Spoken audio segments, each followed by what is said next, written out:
오늘 시간에는 잠언서 26장 25절 외 원죄의 7가지 성질이라는 제아의 첫 번째 시간을 갖겠습니다. 가나안 7족속은 모형 천국 행을 가로막는 원죄의 7종 죄악성을 상징합니다. 7종 죄악 성질이란 원죄가 7가지란 뜻이 아니라 원죄는 7가지 죄악의 성질이 있다는 의미입니다. 아담 후손으로 태어난 모든 인간에게는 아담의 선악과 범죄로 하나님과 구두 언약을 파괴하여 자초한 불순종의 원죄가 유전되어 전가되었습니다. 여기서 불순종이란 죄는 하나님이 따먹으면 정령 죽게 될 것이니 보지도 말고 만지도 말라고 명하셨는데 아담은 하나님 말씀을 거역한 불순종의 행위를 저지른 것입니다. 이를 가리켜 불순종의 원죄라고 합니다. 이 원죄는 7가지 죄악 성질을 가지고 있습니다. 교만한 성질과 포악한 성질과 엄나는 성질과 아집의 성질과 질투의 성질과 태만한 성질과 거짓말하는 성질이 그것들입니다. 이 7가지 죄악 성질은 우리 모든 사람들은 누구나 공유가 있는 것들입니다. 어느 죄악성이 가장 잘 발달되어 있는가에 차이가 있을 뿐입니다. 이 7가지 죄악 성질은 구약 성경에는 모형 전국 가나안 땅에 살면서 입성을 방해하거나 거짓 종속한 원주민 7족속을 가리키기도 합니다. 그들은 곧 헷 족속과 기르가스 족속과 아모리 족속과 가나안 족속과 브리스 족속과 히위 족속과 여부스 족속 등 7족속으로 출애굽 이스라엘 백성이 가나안 땅에 들어오는 것을 대항하였습니다. 남겨진 족속은 이스라엘 종로로 사였으나 이스라엘이 그 세력이 약해져 두고두고 눈에 가시와 같은 존재가 되어갔습니다. 모형천국 가나안을 정복하고 정착한 이스라엘 백성들에게는 가나안 토착민의 7족속이 때로는 종속하기도 하고 때로는 한감으로서 두고두고 애를 먹었습니다. 이는 우리 심령속의 7종 죄악성과 같이 성도들이 전국 백성으로 죄 없는 정결한 몸을 이루어나가는 데 부단히 방해하는 걸림돌 노릇을 하고 있는 것과 마찬가지라 할 것입니다. 오늘은 가나안 7족을 상징하는 우리의 심령성에 뿌리박고 있는 원죄의 죄악 성질을 살펴보지 않을 수가 없습니다. 그것들이 우리 성도들이 악한 정욕과 결투하여 자범죄를 범하여 실족하기 때문입니다. 이러한 자료들은 핵심 진리를 건고하여 사용되어서 밝혀두면서 이 시간은 교만성과 포악성과 음란성과 아집성과 질투성과 태만성과 거짓성 등 원죄의 7가지 죄악성질 중에서 교만성과 포악성과 음란성 등 3가지 원죄의 성질을 상고하는 가운데 피차에 성령님의 감동, 감화, 역사하심에 힘입어 풍성한 은혜 받고 결단하고 실천해 나가는으로써 하나님이 기뻐하시는 성령의 삶을 이뤄나가시는 길을 주님의 이름으로 간절히 축원드립니다. 첫째는 교만한 성질입니다.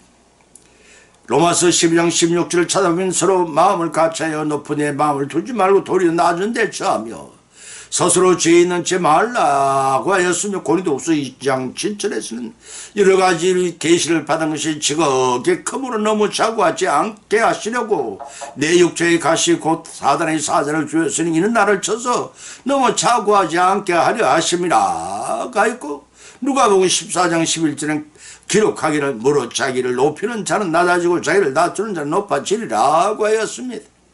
하나님이 가장 싫어하시는 것이 교만입니다. 교만들은 교만할 게으를만 제 스스로가 잘난 체하며 겸손하지 않고 뽐내어 방자하게 구는 것을 가리키는 말입니다. 이와 같이 인용한 3가지 본문 말씀을 들은 겸손한 마음과 행실로 성도들이 생활하기를 바라신 하나님의 말씀이십니다. 교만한 성질은 범죄할 기회와 환경에 주어진 자기의 것을 높이고 자기의 소유를 자랑하며 남의 것을 무시하거나 경실한 마음과 표정과 말과 행동이 나타나게 합니다. 이는 마치 공작새가 관정이 없을 때 날개를 젓고 조용히 있다가 구경꾼들이 나타나면 날개를 활짝 펴고 아름다운 최대한 모습을 드러내 보이지 않은데 이 같은 교만성은 자기를 나타내며 높아지려고 하는 성질인 것입니다. 모든 죄악성은 자기 자신이 소유한 배경을 중심으로 나타납니다. 그 중에서도 교만성이 우리 사람들에게 가장 심하게 나타납니다. 따라서는 특정인에만 있는 성질이 아니라 교만은 모든 아담의 자손들이 갖고 있는 성질입니다. 어떤 성도가 특송을 부르거나 기도를 하는 경우 그 성도가 기대보다 못할지 차라리 날 시키지 하고는 노골적으로 경멸한 교만한 마음이 그 좋은 예라고 할 것입니다. 그러한 마음을 억누르면 그래도 저 성도는 하나님을 찬송으로 나온 게 얼마나 가성한가, 또 기도를 최선을 다해 드리니 얼마나 가력한가를 생각하는 겸손한 마음을 가질 때 하나님께서는 기뻐하십니다. 그것이 겸손입니다. 성도는 자기의 직분이나 가문, 학벌과 용모, 지식과 주택, 재능 같은 것을 마음속으로라도 관심을 갖지 않으려고 하는 노력을 할 때 교만성을 잘 극복할 수가 있고 겸손한 행실의 향기를 나타낼 수가 있습니다. 로마서 12장 10절에서 기록하기를 존경하기를 서로 먼저 하며 라고 했으면 이처럼 성도들은 모든 사람을 향하여 먼저 존대하는 마음과 말과 행동으로 대하고자 철저하게 노력한다면 겸손의 열매를 풍성히 맺을 수가 있을 것입니다. 특히 남들보다 자기가 더 큰 은사를 체험했거나 설교를 더 잘한다고 판단되거나 기도를 많이 한다거나 병 고치는 은사를 많이 나타낸다거나 성경 지식이 많다거나 귀신을 쫓아낸다는 거나 금식을 많이 했다는 것과 더 큰 교회를 다닌다는 것 등등으로 말미암아 나타낸 교만을 철저하게 성찰하면서 회개해야만 영적 진보가 빠르다는 것을 알 수가 있습니다. 또 다른 사람들이 귀히 여기는 습관의 가치관이나 물건, 취미, 생각과 직업, 지식, 가문, 명예, 용모, 주택, 살림, 가구, 의복, 음식 등을 가볍게 여기고 우습게 보는 말과 행동들은 교만성의 지배를 받아 나타낸 열매인 줄 알고 삼가 조심해야 할 것들입니다. 성도들은 교만을 극복하고 겸손의 열매를 많이 맺기 위하여 항상 존댓말을 잘할 수 있도록 영적 훈련을 받아야 합니다. 왜냐하면 사람들의 생활 전체는 쉴 새 없이 말하면서 살아야 합니다. 때문에 항상 깨어 조심하지 않으면 교만성의 지배를 받아 반말이나 세속적인 말들이 쉽게 흘러나올 수 있기 때문입니다. 특히 성도들이 삼가의 말들은 이까짓 것, 이것, 이따위 것, 별 것도 아닌 것들이 네 마음을 다 어쩔래? 너나 똑바로 해. 감히 직가식게 웃기지 마. 잘난 척하지 마. 네가 하나님이야. 그것도 몰라. 꼴값을 떨고 있네. 어이구 저리도 못한 것이 너는 왜 이 모양이냐. 뭐 이따위가 있어. 저리 꺼져 까불지 마는 등등이 바로 그런 행위입니다.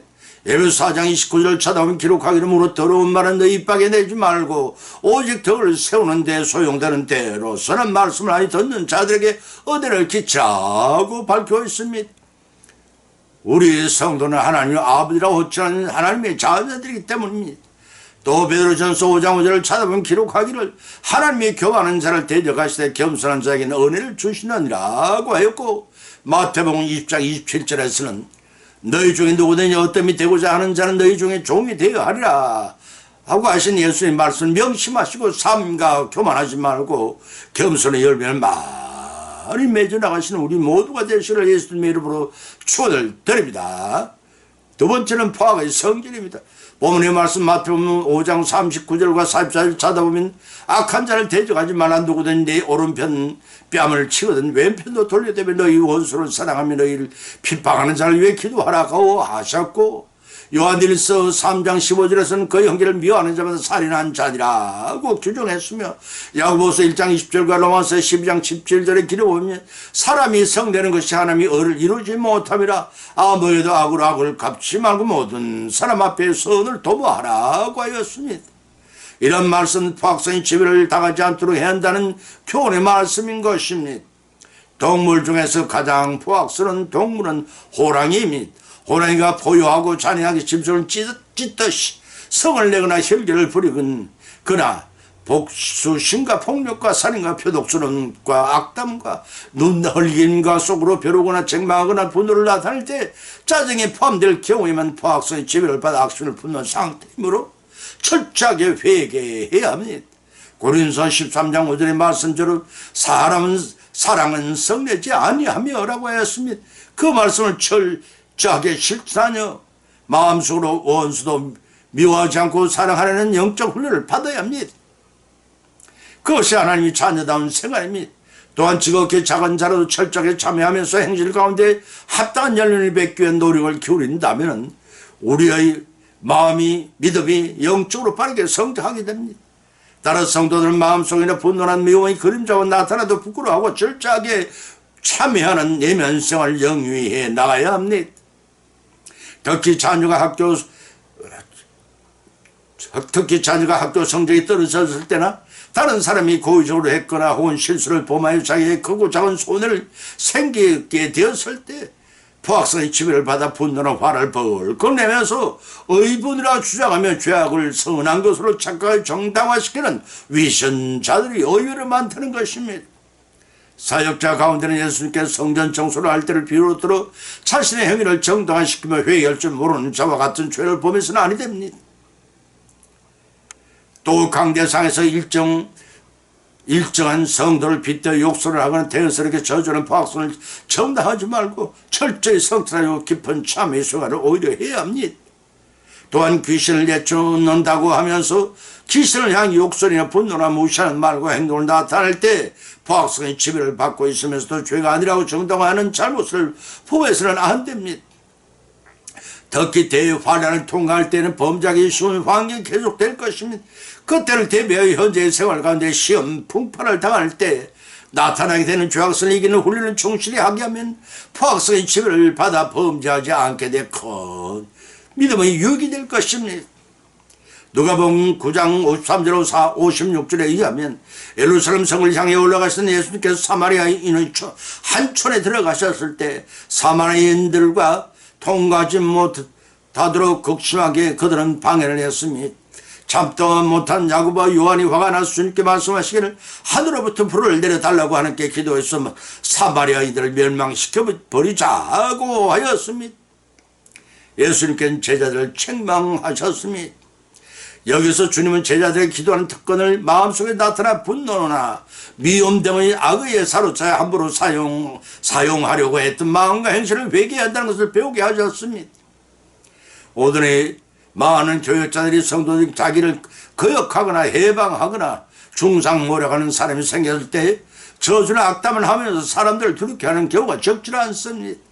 이런 마음과 행실은 포악성의 지배를 받은 죄악성임을 범하고 있음을 자각해야 합니다. 이러한 경우 성도는 주님께서 사마리아인들의 회방을 괴치 아니하시고 다른 촌으로 돌아가신 예수님의 온유와 겸손과 자비와 사랑을 본받아 우리는 성리해야 합니다. 세 번째는 음란한 성질에 관해 있습니다. 마태복음 5장 28절과 고린도전서 6장 8절을 찾아보면 여자를 보고 음욕을 품는 자마다 마음이 이미 가늠하였느니라. 음행을 피하라. 사람이 범하는 죄마다 몸 밖에 있거려 음행하는 자기 몸에게 죄를 범하느니라고 하셨고, 데살로니가 전 4장 3절 5절에서는 하나님의 뜻은 이것이 너희의 거룩함이나 곧 음란을 버리고 각각 거룩함을 존귀함으로 자기 아내를 취할 줄 알고 하나님 모르는 이방인과 같이 세경을 쫓지 말라고 하였으며, 히브리서 13장 4절 기록을 보면 모든 사람은 혼을 귀히 여겨 침소를 들이피지 않게 하라. 음행하는 자들과 가늠한 자들이 하나님이 심판하시리라고 기록하고 있습니다. 이런 말씀들을 마음과 행실의 음란성의 죄를 받아 들이피지 않도록 해야 된다는 교훈들입니다. 음란성의 상징적인 동물의 염소입니다. 염소는 성욕이 강하여 번식이 높은 짐승입니다. 우리 인생들이 음란성의 지배를 받아 나타난 죄악성들을 열거해 보면 이러합니다. 호색과 간음과 간통, 연애, 동성애, 음란 패설, 음란한 책이나 음란한 영화, 음란한 비디오, 음란한 만화, 음란한 사진, 음란한 그림 같은 것을 보거나 좋아하는 마음과 행실, 음란한 이야기를 좋아하는 마음과 행실, 음란한 상상하는 것 등이 있습니다. 음란성의 특징은 한번 파고드는 깊이 빠지게 됩니다. 벗어나기가 힘이 듭니다. 마치 마약이나 담배나 술에 중독되는 것 같은 상태가 됩니다. 성도들 마음이나 행실에 음란 손을 말미암아 더럽히지 않도록 음란의 세를 이기기 위해서는 무조건 피하는 것이 최선의 방법일 것입니다. 남녀간에 어울리지 않도록 최선을 다하고 주님만을 사랑하는 마음이 늘 충만하기를 힘쓸 때 음란마귀의 유혹을 가볍게 이길 수가 있습니다. 특히 음란한 부부 생활에 빠지지 않도록 조심해야 합니다. 순간순간 음란성이나 남녀간의 예정이나 성교의 지배를 받아 더러워진 생각이나 감정, 의지, 말과 행동을 철저히 성찰하면서 참회 생활을 해야만 영적 성장이 빠르다는 것을 아셔야 합니다. 성도들은 무엇보다 절제 생활을 철저히 실천하며 남녀간의 애정과 성적 욕망이 자극되지 않는 환경을 만들기 위해 주의와 노력이 반드시 필요합니다. 하나님께서는 위 성도들의 은밀한 마음과 행실을 언제나 감찰하시는 분이라 그것을 항상 잊지 말고 늘 깨어 기도하는 생활이 절대 필요합니다. 음란한 생각까지도 성적 자유행위 등등 철저하게 회개하면서 정결한 삶을 항상 추구해야 합니다. 계시록에서는 죄악성과 정욕의 지배를 받는 행실이 다시 말해서 마귀가 좋아하는 행실을 음행이라고 표현하고 음란성의 지배를 받아 나타나는 음란한 죄악들도 계시록에서는 영적 음행의 가운데 포함하고 있습니다.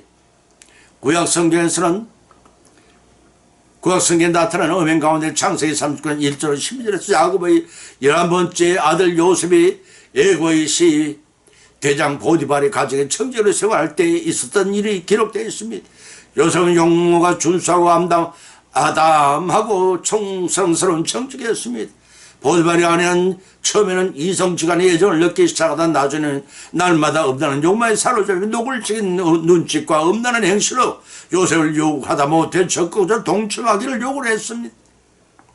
그때 요셉은 내가 어찌 이 큰 악을 행하여 하나님께 덕지하리까 하며 강력히 욕을 뿌리쳤습니다. 그러나 보디발의 아내는 날마다 끈질긴 동침을 간청해서는 요셉은 듣지 아니하였고 함께 있지 않으려고 피했습니다. 어느 날 보디발의 아내는 주변의 모든 사람을 보낸 후에 요셉을 침실로 불려들였지만 붙잡는 그녀를 뿌리치고 나오다 벗겨진 그 옷 때문에 애매한 누명을 쓰고 2년 동안 옥살이를 하게 되는 연한을 겪기도 했습니다. 그러나 요셉은 억울한 옥살이를 하면서도 원망 불평하지 아니하고 더 향기를 나타내면서 영적 성례의 생활을 할 수가 있었습니다. 이와 같이 범죄하기 쉬운 환경이 주어질지라도 요셉과 같이 깨끗한 성례의 생활을 해야 합니다. 이를 위해서는 철저한 생활로 무장을 해서 보디발의 아내와 같이 되기 쉬운 음란과 정욕이 자신의 영과 육체의 가운데 들어있다는 걸 생각해야 합니다. 그와 같은 연약한 자신을 의지하지 말고 오직 강하게 도와주신 하나님만을 전적으로 의지하는 생활을 계속해 나가야 범죄하지 않습니다. 특히 주의할 장소는 기도원이나 교회나 수도원 같은 호젓한 장소에 음란한 유혹을 받기 쉬운 환경들이 대단히 많이 주어집니다. 성도들은 항상 조심하여 음란성의 지배를 받아 범죄하지 않도록 삼가 조심하여 성례하시기를 주님의 이름으로 축원드립니다. 결론을 맺습니다. 오늘의 본 말씀은 상관하는데 피차 믿은 대로 은혜를 받아 또한 세 가지 교훈을 받은 줄 압니다. 그 첫 번째는 원죄 7 가지 죄악 성질 중에는 교만 성질이 있다는 것입니다. 두 번째는 원죄 7가지 죄악 성질 중에는 보악 성질이 있다는 것입니다. 세 번째는 원죄 7가지 죄악 성질 중에는 음란 성질이 있다는 것입니다. 이러한 교훈을 받은 것을 걷지 말고 우리의 실제 생활 가운데 실제나 유혹을 이겨내는 훈련을 하라는 것입니다. 평소의 훈련을 통해 이러한 원죄의 죄악 성질들이 우리를 범죄하기 쉬운 환경을 몰아넣었을지라도 철저하게 회개함으로써 넉넉히 물리쳐 승리하시는 저와 여러분이 되시기를 예수님의 이름으로 간절히 축원을 드립니다.